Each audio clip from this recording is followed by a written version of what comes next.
আসন্ন বাংলাদেশ বনাম পাকিস্তান টেস্ট সিরিজের জন্য ১৬ সদস্যের দল ঘোষণা করেছে বিসিবি, যেখানে রয়েছে ৭ জন ব্যাটসম্যান, ২ জন অলরাউন্ডার এবং ৭ জন বোলার। নাহিদ রানা, সাদমান ইসলাম, নাঈম হাসানের মতো আছে চমকপ্রদ নাম। দীর্ঘ আলোচনা এবং সমালোচনার অবসান ঘটিয়ে সাকিব আছে স্কোয়াডে। এছাড়া দীর্ঘ সময় পর ফিরেছেন তাসকিনও।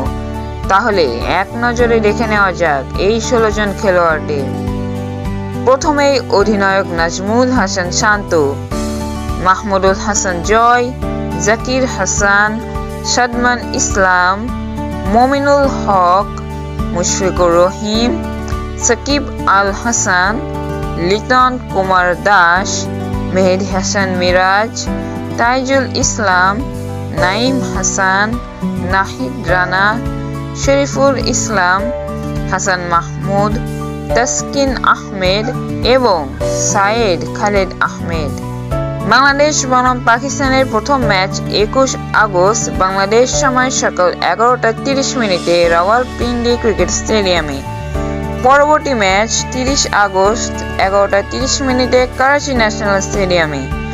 এই দুটি টেস্টই ওয়ার্ল্ড টেস্ট চ্যাম্পিয়নশিপের অংশ, তাই ম্যাচ দুটি খুবই গুরুত্বপূর্ণ হবে।